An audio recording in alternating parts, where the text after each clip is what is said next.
You're listening to Techsuite for the C-suite, where we bridge the gap between technology and executives. What up, Chase? Welcome to the podcast. How are you? Good. How are you? Thanks for having me. You're welcome. You're welcome. Can you please give a short introduction, who you are, how you got into this whole gaming thing, and how Yeah. that's been? Yeah, of course. I have to clarify because we met on Web3, but I'm in the United States. And I am in the North Carolina area. So my name is Chase, and I am a game designer. Um, and I'm also pretty active on a place called Farcaster, or social media or social protocol, whatever. But yeah, I come from a data analytics background, and I basically have always been like a massive gamer. And you can't really get into gaming in analytics. And I figured this out too late. I was like a senior in college, and I realized, oh, I want to work in gaming, but I already had this analytics degree. So I've done a bunch of stuff like esports. So I organized the collegiate esports at our college. I was like the dude running it there. And then I did some collegiate esports in my local town. And so I was doing stuff on the side to try to break into gaming somehow. And without a game development degree, I thought esports was that route. And it was a lot of fun. I learned a lot of things. It was really cool. I still believe in esports. But just life has just taken me a different route. And so basically for the last 5 years, I've been doing side projects all day, every day, alongside my day job, alongside my wife and two kids.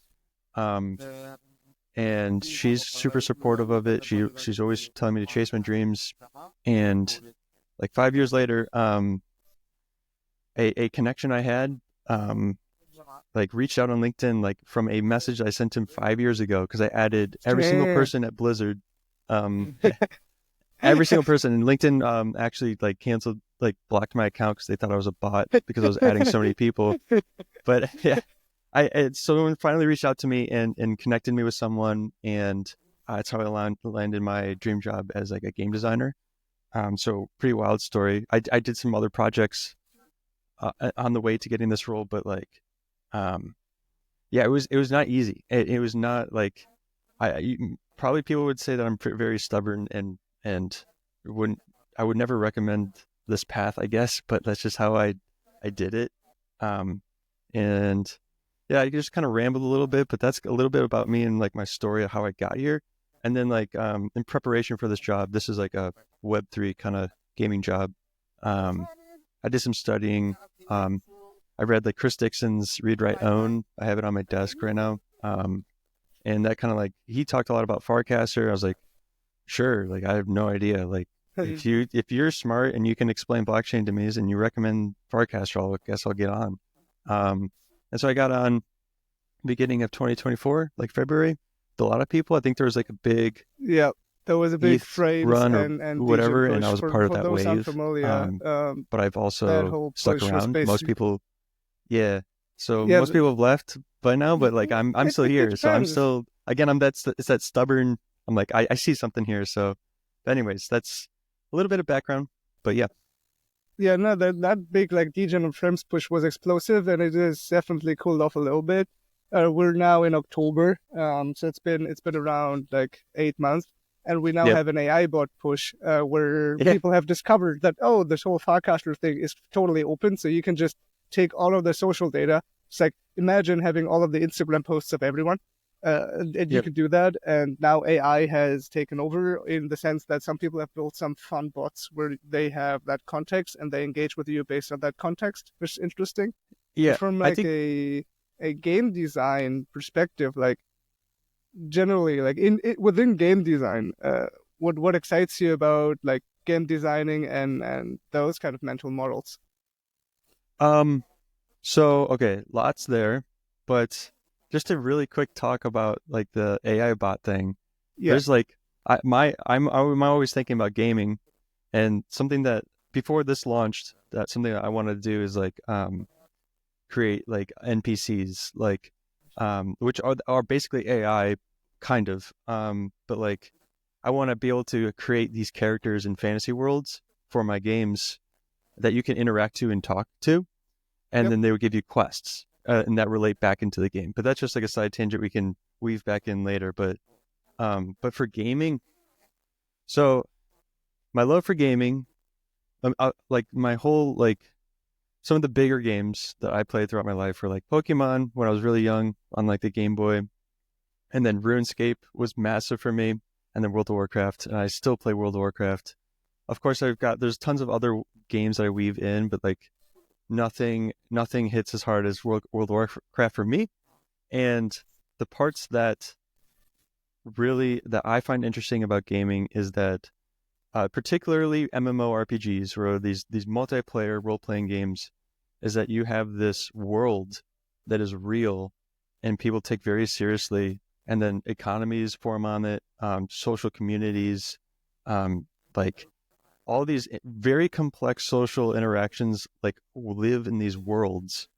And of course I love like the pretty colors, the spells, like that's what I really like these worlds, this exploration. But like there are some like really cool tech like concepts that people a lot of like, now people don't underestimate gaming as much, but like people think that gaming is easy. Gaming is like building an MMO is like one of the harder things you can do in life. Like there's incredibly complex systems. You're basically creating a new country, and you have to define the laws of gravity. You have to define the laws of the systems. You have to define like how people will interact. That's literally what you're doing, is creating like these online worlds, and that is not an easy thing, right? Like, of course it's simplified, but like there's just a ton about gaming where I find very interesting. It's also like, I believe the bleeding edge of like creativity and technology kind of like converge. Like you can make a case that there would be no AI without gaming, because like all the like major like in the past, like there were like major data centers that were used to train AI, but they're using PlayStation GPUs, and then you could claim that GPUs are a thing because of gaming. So like there's a lot of things that are derived from the fact that gaming is so powerful in culture and tech and creativity, that are like pushing things forward, that it doesn't get enough credit for, in my opinion. I think it will over time. Like, but yeah, I just word vomited on you, but those are like some of the thoughts that I have about gaming and why I'm so passionate about it. But of course, like the end of the day, I like pretty feel colors. From a technical standpoint, the real-time rendering aspect of gaming, because it's just needed to make a good fluid game, is probably also one that pushed all of it on the technology side. Because if I'm thinking about architecture and design studios that just build whole houses now inside of game engines, well, because it's just the easiest and fastest way for them to do all of that design, I was initially thinking, well, okay, yeah, well, those design studios could have also pushed it. But no, they didn't. Like, they were fine with their pen and paper and visualization. Mm-hmm. They just now use that gaming tech that came in to build what you're saying is like a world, an MMORPG, a country, where for them it's just the house that they want to construct, and now they can show it to the potential like builder and the buyer, essentially. Yeah. I mean, there's just a lot of like different things.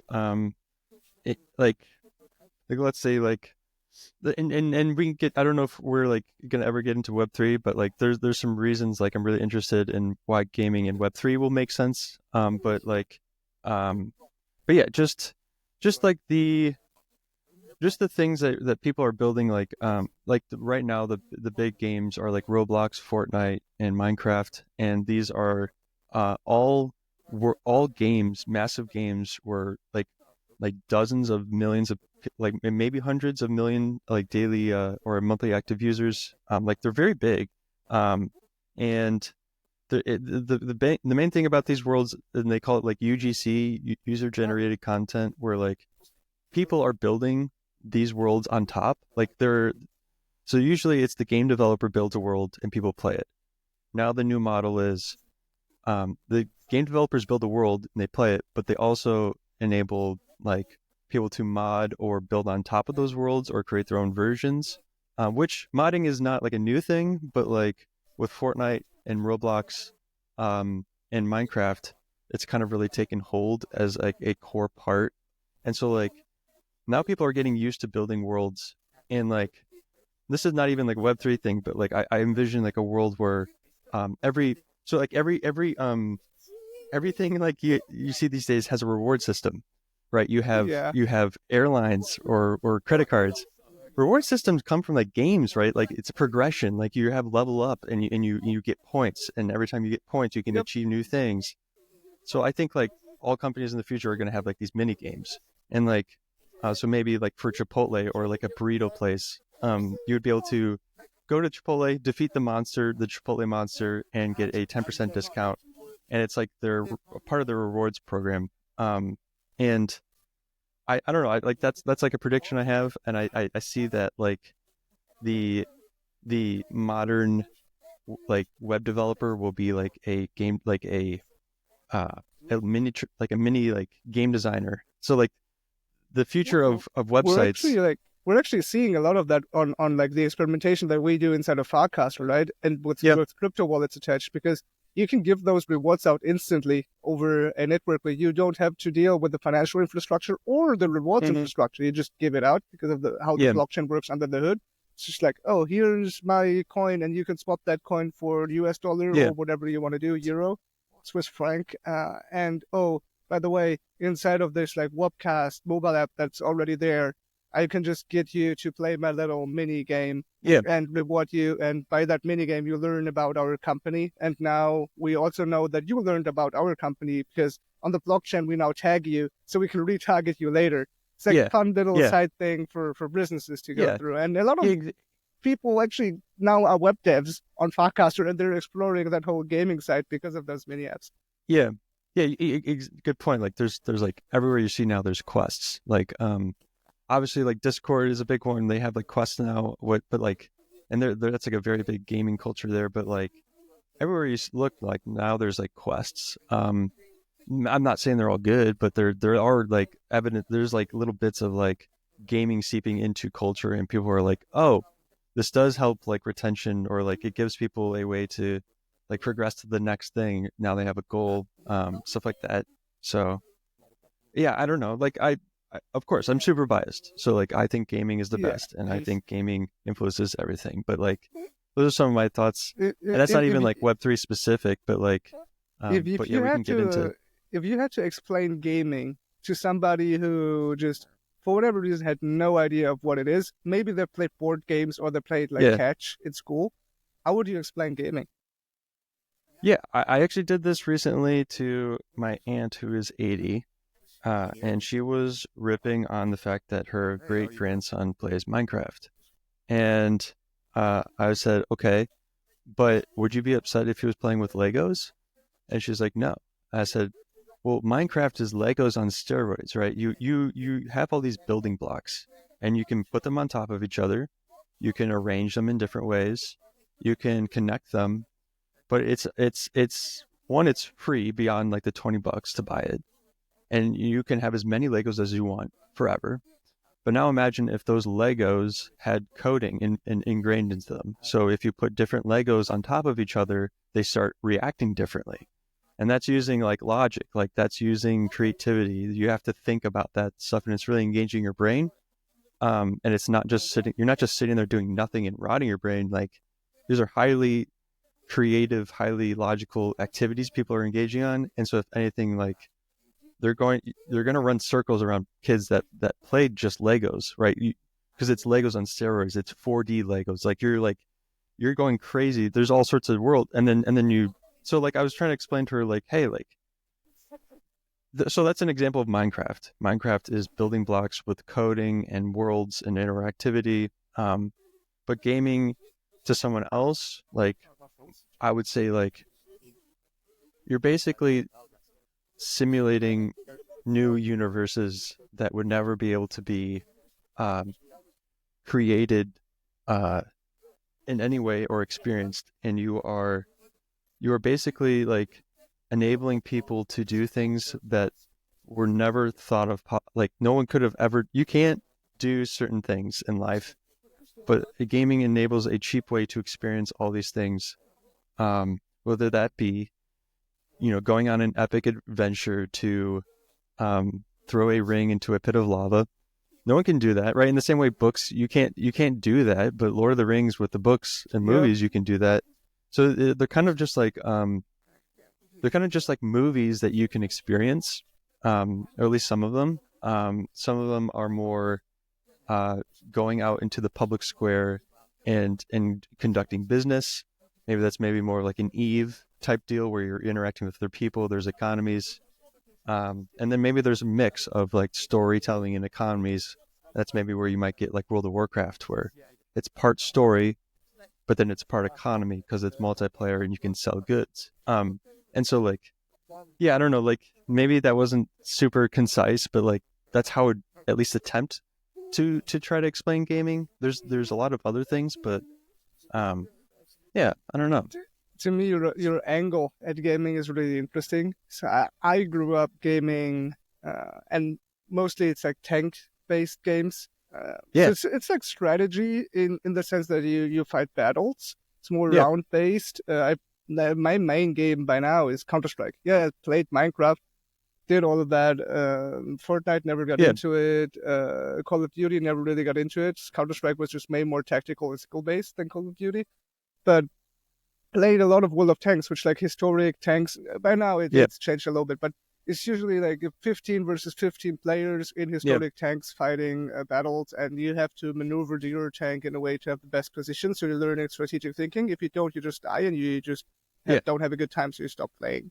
Yeah. And to me, that is a whole different way from the world building and game designer way of explaining it that you just said. I usually just go way more into here's like tactical thinking, you learn visualization, it's maybe some 3D and maybe some, you're able to calculate and you have those thought patterns. And you just went way deeper into those because that's the way that you experience it, and it's really cool. Yeah, I mean, so, but like to those games, so like there's other genres, right? Like you have competitive sports, you have creative ones, or like competitive games. So like I did esports, right? Like I led esports organization, like just part-time, right? I'm not trying to puff myself up, but like we had Valorant, we had Overwatch, we had League of Legends, Fortnite, and Rocket League, and like some of the people were like top 500 in the world, right, playing for these teams, getting scholarships, and we were under athletics. We had jerseys, we had an official room, national leagues, right? So like at least in the States, this is like still somewhat new of like, but it's at the same time like not that new for anyone under the age of 30. But but like for the competitive side, like CS:GO, like you're able to imagine. So like people who make the argument that like sports are good, and I think they are good. But like, so like you play baseball or you play soccer or football, like both American or non-American football, but and I'm in any other sport, right? Like, yeah, that's fine. I don't have a strong opinion. I think America needs to like get on the metric system and like I don't know why we have different. I have no idea. Anyways, freedom. Imagine if you could play football, 8 hours a day. You can't, like, you're physically like, that's too much, right? That's too much. Okay. But did you playing like FIFA or what's the NFL equivalent? I don't know the American equivalent of FIFA. No, the American or you saying football, NFL? Yeah. NFL? Yeah. Like there's probably like some game, some like NFL game. Yeah, there is. But like also like the key point I'm trying to say is different, though. Yeah, the key it's for point sure different than the physical sport. Yeah, is like, but I'm trying to say that like the teamwork aspect of like for these repeatedly dynamic and competitive things where you have to work as a team to complete a goal, right? This is like really intense stuff, and you have your mind is fully engaged when you're playing these things, like and they're not like you're not sitting there playing Counter-Strike like super bored and just mindlessly playing. Oh, You have to focus and ping you'll where get the map ripped is, or if you like, do it. yeah, You'll get exactly. ripped And if you do that. yeah, and so like this is like the modern day, like, I mean, I still think like physical sports are great, but I'm saying like this is like the modern, like the new age of like hyper competitive players. Like you're getting these people that are like that have to develop how to teamwork, skill. You have to practice. Yep. You have to do all those things. The same thing, except you're just not using physical. You know, you're not using your body to The do it. mental, I But feel like I also don't know. I'm just trying to get is the point similar. at like there's also competitive stuff, and it's also very engaging. And I don't know. I still see a future for esports. Maybe it's cooled down in the States, but like, I don't know. I still think it's a super big thing in the future.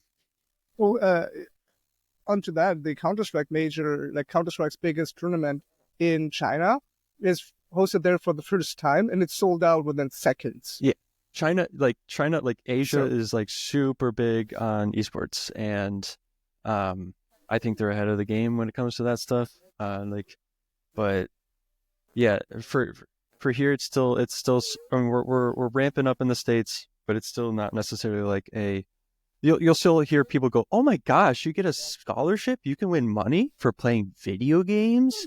Like that's like, the, I'm like, the, yeah, that's old news. We can the do that, top but that's 100, top 200 Counter-Strike players earn more like than most yeah. people in It's Germany. the modern days, like your modern day sports star, right? Like, I mean, I don't know. They I'm still still earn saying, more. Like if you're a professional football player in yeah, Germany, like you're ahead of the curve yes, still. But 100%, 100%. And I think it'll be that way for a while, but like, I do see a time like when by the time I die, like I think like esports will be right up there, in terms of like pay or whatever popularity. But it'll take some time. I don't know. That's my opinion. Of course, I'm biased, but yeah, yeah, I think both will exist. But going from like how the esports world is, and I tried to play in a team, and the ways of figuring out a team and how to get into a league and how to then turn professional is not streamlined at all.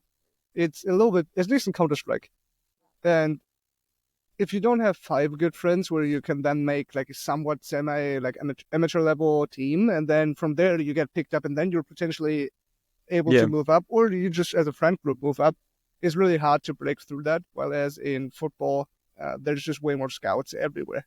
yeah, So like yeah, I was, when I was probably like 12 or so, I just was standing out in the club that I was playing in. So I was scouted for like the trials of the local yeah, selection that like they were like, oh, if we in our lifetime of this local selection get like one national team player for like the German national squad, we've already like done our job. It's like this is the level that they're scouting at. While as in yeah, esports, it's like, oh, it's yeah. nothing. All that is still being built up. So like while I was at college, like and I'm on the younger side, so that was like 5 years ago for me.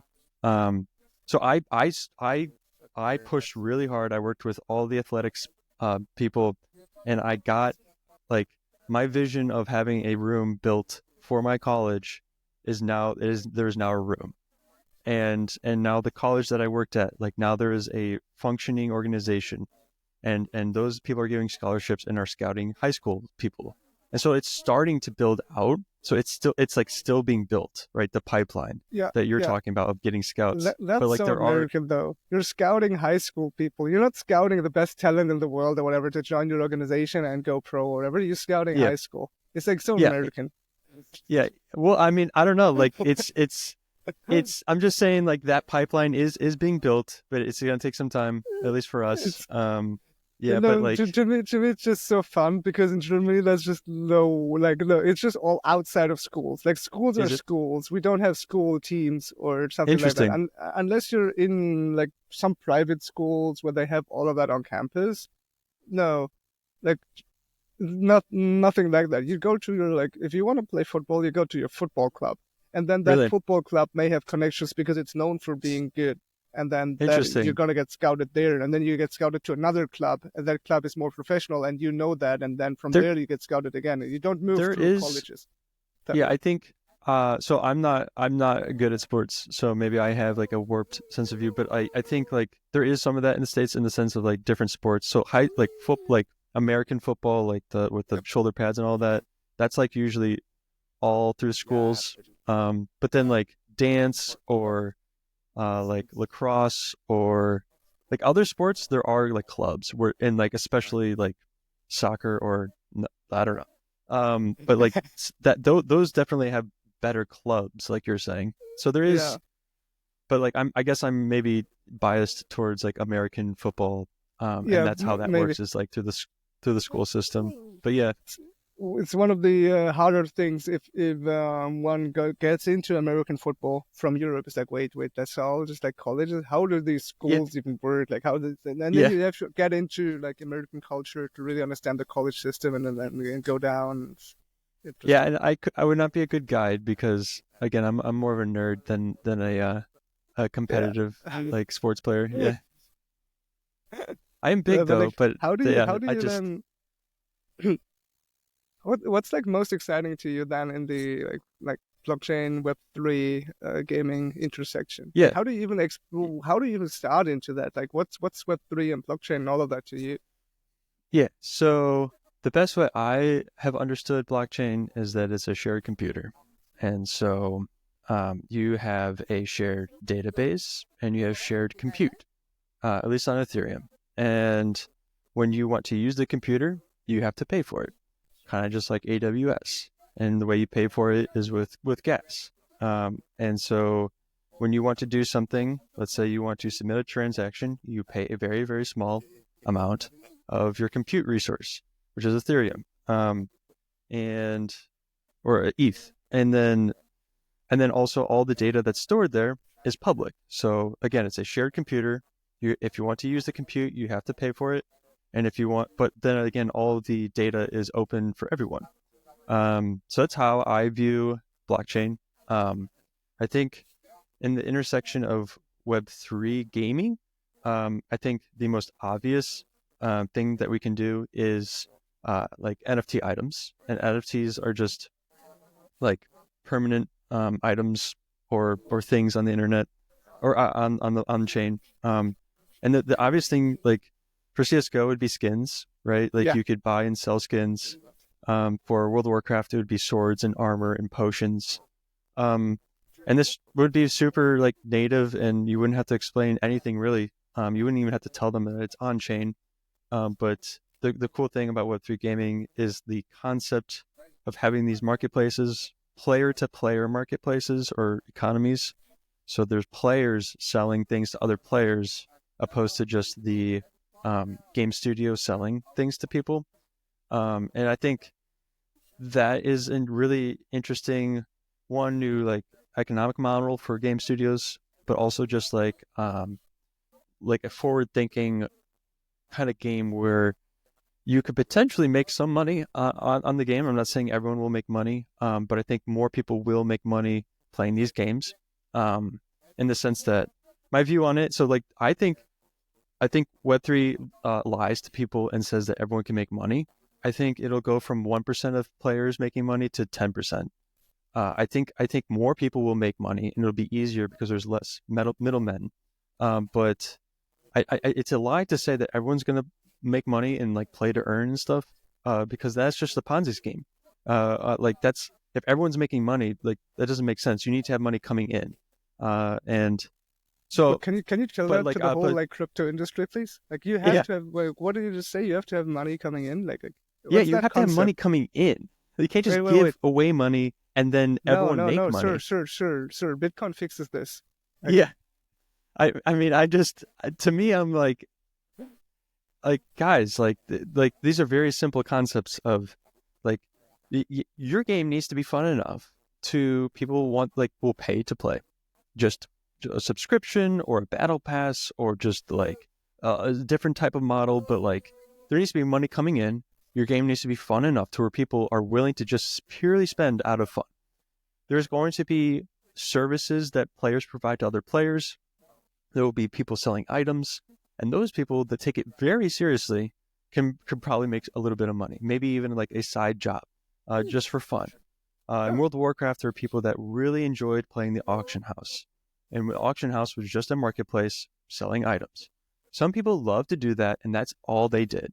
And they were very good at it. But that's not everyone. Most people want to go on an epic adventure with their friends and kill monsters. And that's totally cool. So you could, so like, I think you'll have the same type of people playing Web3 games. And I think more people will make money, but it's not going to be everyone making money. It's going to be a higher percentage might make more money, and the path to making money will be more seamless. But overall, sorry if you can hear my kids screaming. Overall, like more, you still need people to spend money. Like, and that's like something that's completely lost in the Web3 community. Oh, yeah, but the Web3 is weird in that sense anyways, because we just have way too much investor funding from the buzzwords, and then people thinking like, oh, this is the new shit. Let's just fund this and throw money at it. And then people are like, oh, I don't have users. How do I get users? Okay, I bribe them. And then the bribe stops, and then they realize, oh, fuck, I actually don't have a product. Exactly. The interesting part there is that Counter-Strike, for example, there's like no way you ever want to pay for that game, because it's a skill-based game. So like, oh, you just need to be the best. So you spend a lot of time trying to be the best, becoming the best. And then you want to measure yourself against others. And then for whatever reason, probably because of the competitiveness, you're so into the game, there's now a way for you to get different looks on your weapons. And like, the weapon doesn't change, right? Like, if you shoot somebody with a pistol, it's still going to be that pistol in game. There's no value changes. Like, so there's no gameplay difference besides a cosmetic. And yet it's a multi-million-dollar market. And actually, by the amount of money that the game publisher Valve makes from Counter-Strike, it's billions. So like, it is there, and it's fully their marketplace system. So there are outs, because you can trade between accounts. There are third-party marketplaces, which have lowered the fees, but it's all involves infrastructure and ecosystem. Yeah, I think like that's like something like literally like that is where I see Web3 gaming kind of like shining, is those types of like games that have these marketplaces, that have an intensely fun game or community that like loves the game and are willing to spend money just because they love the game. And like that's not like a wild concept. That's like what we do, is like creating something fun enough to where you want to spend money or time. But yeah, like and then some like other concepts that are interesting to me, like the concepts, and this one's a little bit more like abstract or like in the future, but is the concept of putting your game state entirely on chain. And people call them fully on chain games. Some people go really far and like call them autonomous worlds or unstoppable games. So these are, if you put the game state, which means player moves here, player moves there, player shot this player, player picked up potion. If you put all that on chain, no one can like turn off your server, because again, we're coming back to the shared computer. It's on chain, so you can't like turn it off. And that's like a really interesting concept for me, because I'm interested in the genre MMORPG, which is creating a persistent world where people want to live. And if you can start to kind of see like, okay, well, what if I put this persistent world with economies fully on chain, so the developers wouldn't turn it off and people could build on top of it? Then you kind of start having like these metaversey type, ideas and games and thoughts. I think that's probably like farther away, but I still see that as like the future. But I know like metaversey stuff kind of like is kind of like spammy, or like it's kind of like buzzwordy, but like whatever the word is, there's one of the biggest companies in the world that renamed Epic. Yeah, I mean, in Meta, Epic Games is building, like, they are creating a language called Verse, which means metaverse. They're very explicit. Like, Tim Sweeney is amazing. So like, Meta is Meta think, funding that Verse? So it's Metaverse? No. But yeah, so like people have different views, but I think like my perspective is like blockchain will be like the foundation. It might have different like appearances, whether that be like on your desktop or in VR, or maybe a combination. But like the blockchain in like a single state kind of world that you can't like turn off because it's on chain, fully on chain. That's metaversy to me. But I think we're still super early. Like we need to fully onboard people to like Web3 in general before that happens. But like I think Yeah. kind of go Well, ahead. my point of view on the onboarding is a little different. If you have a great game that's enabled by that, Yeah, and that's like one of the features of it, then you will onboard people to very whatever fair. that game experience is, and then you just, as the like developer or company building it, have to just make sure that the experience is good enough for people to actually be able to onboard. And that technology is here already. Yeah, It's called blockchain. It's been around for 10 years and is by now actually in somewhat of a good enough state that you can do all of that onboarding, which is what I'm doing for a lot of our customers. But the fun part there is if you take those games, make them really good, and then you're not talking about game engine or yeah, database or whatever, you just talk about the game feature. And we're still at the point where we're discussing which game engine to choose. yeah, yeah. I think yeah, lots of good points. Like I think like obviously I'm biased, and I think gaming can onboard a ton of people without them even really knowing. But I think one of the problems, at least for game developers, is that everyone still thinks that like blockchain crypto is all scam. They think it's a terrible thing to do. It is full of scams. You can get your wallet drained. Like there's lots of things that scare people. So all the good developers don't want to touch Web3. And so then you don't, if you don't have any of the good game designers or developers in Web3, you're not gonna have good games. And so there's like a weird like dynamic there. I think over time we'll get better and better, but like, um, but yeah, like I think Why do I you do think think that is? well, just purely like from the fact that like a lot of the press for crypto is very negative, and like they're like, think about it. If I go use my debit card or credit card anywhere, there's not a chance that I'm going to get drained my entire bank account. There is a chance for that in crypto. And like I still think that the onboarding Have you heard like about credit card fraud, sir? well, but yes, but like what I'm saying is you can get refunded and there's a lot of Okay, protections like okay, okay. but like what I'm saying is why would they go from something that's super secure and that they feel safe with to something that like they have to manage it all, and if they mess up one time they're going to lose money and like Well, for so to okay jump so in and on that, technically, we already have solutions for that, where you can set up that account in a way that you can have it controlled by multiple different, yeah we call them wallets, but like credit cards, and then each of those credit cards has a spending limit, and through that spending limit, you can then just set everything. So that would probably solve it for you. So like if you had those different accounts, different spending limits, and then you can do social recovery with that, and then that challenge is solved. But also, it's like a thing where you as the developer have to do all of that work to set it up and know it to set it up, right? yeah That's I to me guess another yeah one. I'm only trying to get at the point that everyone in crypto is probably smart and very motivated and are willing to put up a lot of crap. I I think maybe crypto the community maybe forgets that and maybe are too smart for their own good and don't realize that the average person is not willing to handle that much risk or effort to do something that they can already do very easily.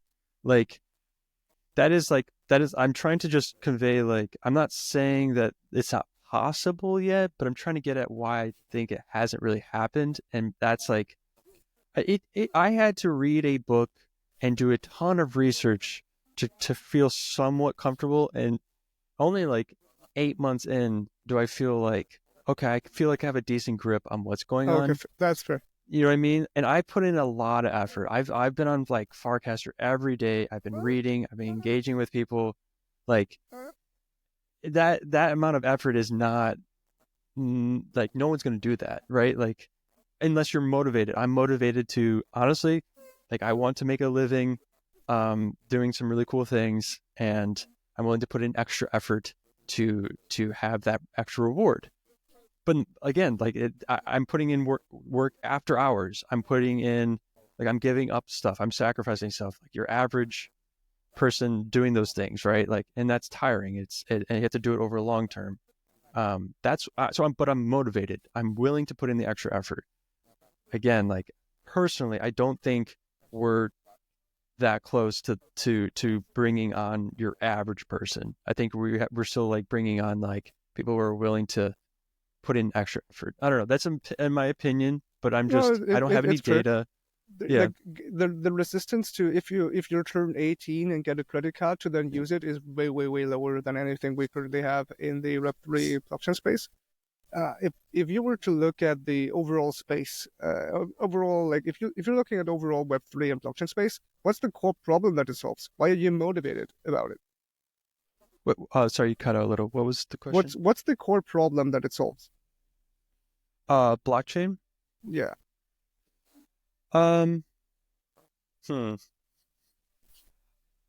I like something that's maybe more like financial for me is the instant finality is pretty cool, in the sense that, like, I can send someone money from my bank account and it's there like within 6 seconds or whatever. So I sent someone money in Nigeria, sent him 25 USDC, and it was there in like 6 seconds. Where if I wanted to do that with my bank, I don't know what the like legal like I don't know how many restrictions there are, and it would take like at least 3 days. And so the speed is definitely there in terms of sending people money. I think it solves that pretty well. And I think there's a lot of like more niche concepts that are really interesting.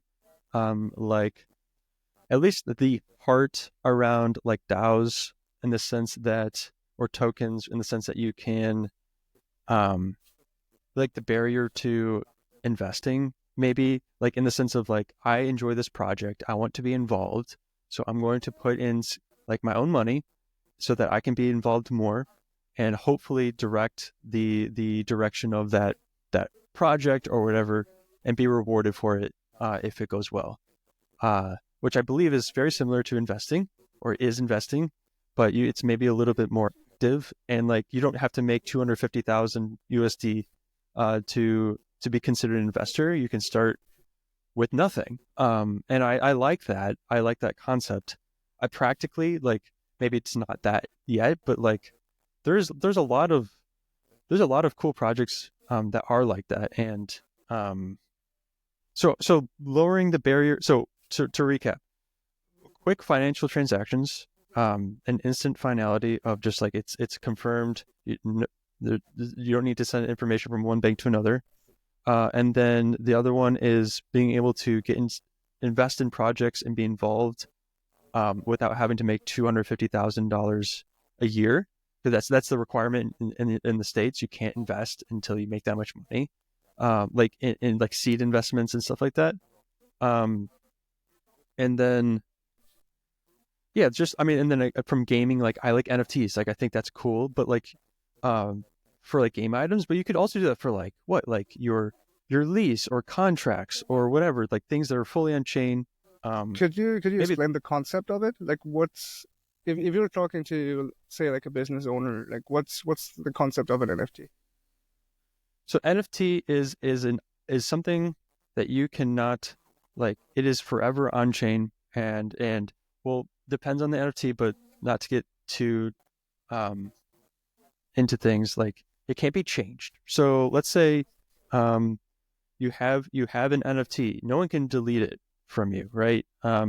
So this would be really good for, let's say, maybe like, I don't know, maybe this is controversial, but like a driver's license. Let's say you want your driver's license to be attached to you forever, and you don't want to be able to lose it ever. You want it to be attached to your name.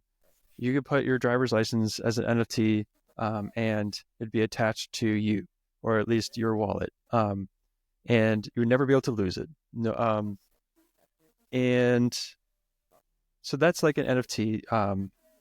And I think besides gaming, so there's some pretty cool applications. Like again, like what if you put your marriage license, your lease, like any type of contract that you sign, all these things that are fully on chain so that people can verify it and can say, yes, this is what we agreed upon. There are no changes. We're not relying on someone saving it to their Google Drive and finding it. Like it's there forever. I don't know if that's giving. I can give like NFT like explanations in gaming, but maybe that's For me, an NFT is just a digital record of ownership, and that digital record of ownership is one very easy to look up because it's public. Going back to that shared computer of blockchain, and you know the full history of it, and you know that that history hasn't been tampered with, and if it has, you can verify it because of the public ledger and the public accounting records and the logs on the blockchain. So to me, that's why like that overall thing is interesting. And then tying it back into gaming, it's what you said. Well, okay, this could be an item. It could be in personal life or politics. It could be like your driver's license. In housing, it could be your lease or your house or your financial contract there. And because you can verify that ownership, now you're on blockchain, you can instantly send that around. It's easier. You don't need a lawyer. You already have that chain of records. So you could make a lot of bureaucracy go away if you build systems and have some checks around that. Because instant finality, not being able to go back, also means that how do you recover that thing if it is been maliciously transferred and all of those? That's like the problems that haven't been solved. Yeah.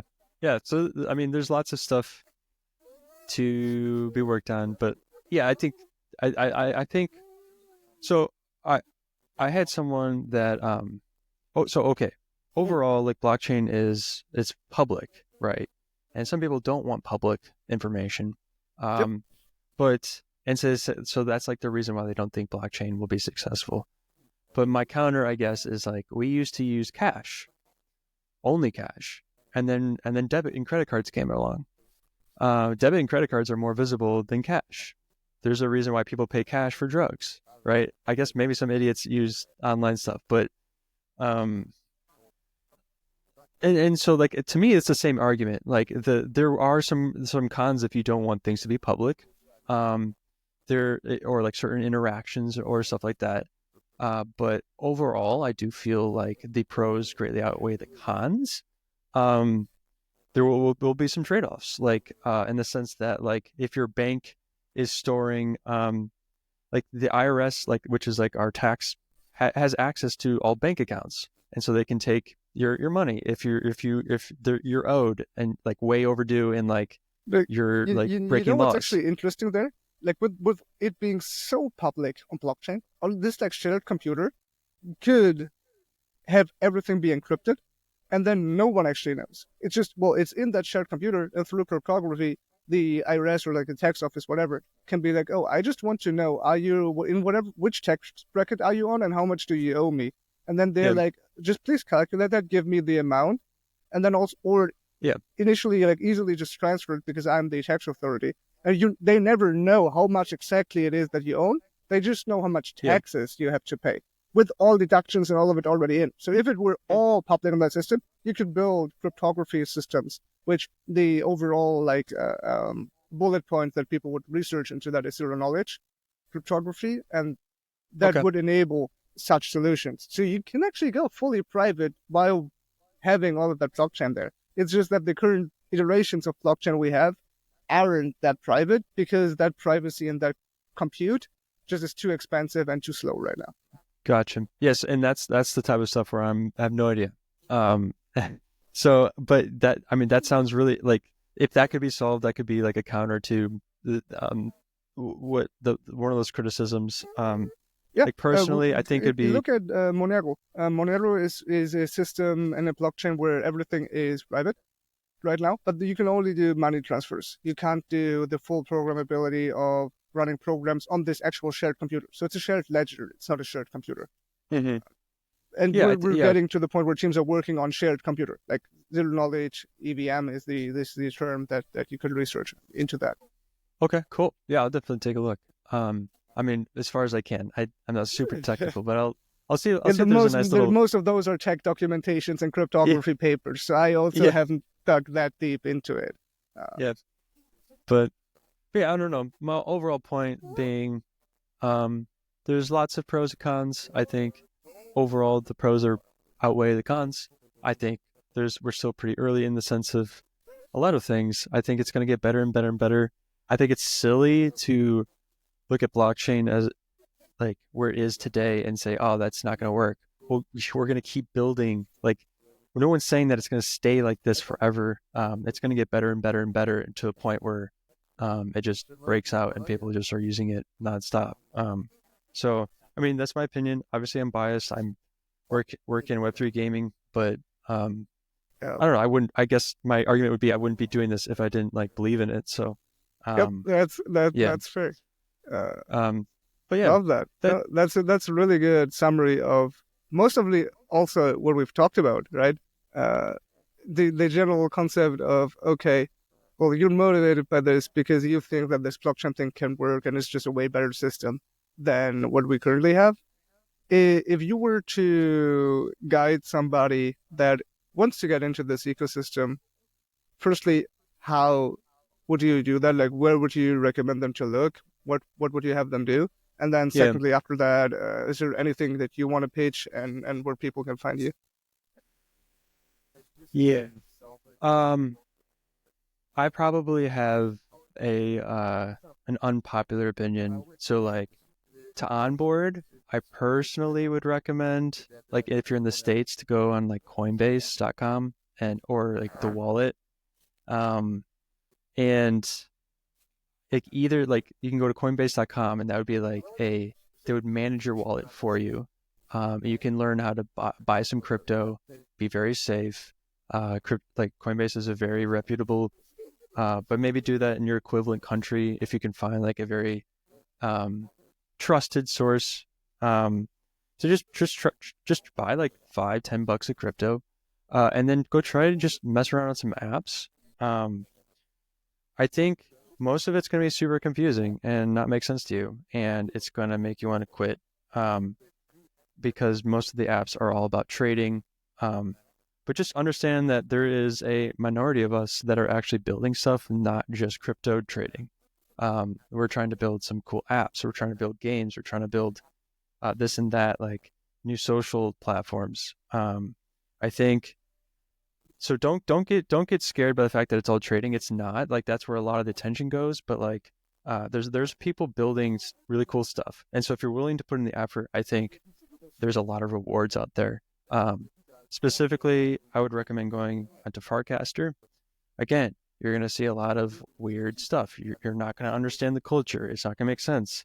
They're all going to be talking about these coins or these meme coins or scams or whatever. But like I'm saying, with the context of that, let's say there's 90% of people that are just in it for money and are gambling. There's 10% of us that are actually building stuff and are really interested in the underlying tech. And you have to try to find us. And it's a treasure hunt. You're not going to find us right away. The treasure hunt is a good example. Yeah. Like but when you do find your community, you find your people, it's very rewarding, monetarily and just like being a part of like a new wave of tech. So tangibly, like practically, go to Farcaster, and you can find me and Sam on there. I'm at Chase Summer. I dox myself, so that is my name. You can find I'm me. also full name. Yeah. So we're probably in the minority of people that just like full or like whatever, we're doxed. And which I personally don't care about, but some people do. Sure. But yeah, that would be my recommendation. Buy some crypto, try some apps, get on Farcaster, find me and Sam, talk to us, and then just, I don't know. You have to come in the mindset that it's going to be scary and you're not going to understand stuff. But if you put in 30 minutes to an hour a day, learning, engaging with people, you'll slowly but surely pick up on stuff and you'll start to build your own opinions. And I think overall you'll enjoy it. But it's early days. It's Wild West. But there are people that like that, and they like the being early. And I think, even though like all this stuff has been happening for a while now, I still think we're pretty early. Like the fact that my parents don't use it, or that it's not like a common way to buy your groceries, I would say that we're still early. Yeah, it's if you want that if you want the possibility of I don't know, that reward, I would definitely recommend it. But anyways, yeah. Sorry, that was long-winded, but I think you are not there.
Oh, Hey, what up?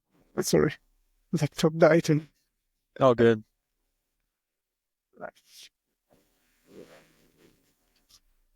where did you I was just saying, I was wrapping up my long-winded response, so Perfect. nothing crazy. I think I ended like literally right before you Oh, perfect. died. So Nice. Yeah, no, in general, like, thank you so much for coming on and sharing your opinion. Really appreciate it. yeah, of course. If anything, I talk too much, so I'm always No, down to. that's lovely. It makes my job easier, right? Yeah, I try my best to I don't know, to just go, and sometimes it's awkward to try to think of like good questions, and like I don't know, Perfect. I can just go, especially if it's like gaming stuff. I can Yeah, just if anyone has any more questions for Chase, just go to Wolfcast and find them. yes, just I mean, you can tag me or DM me or whatever, doesn't matter. Perfect. Thank you so much, Chase. Yep, of course. Thank you for watching Techsuite for the C-Suite. You can get to our lovely guest in the description. Every links to find our guest is there. Ask any questions you potentially have. Share this with a friend who really, really gets value out of this episode, and make sure to follow to not miss future episodes.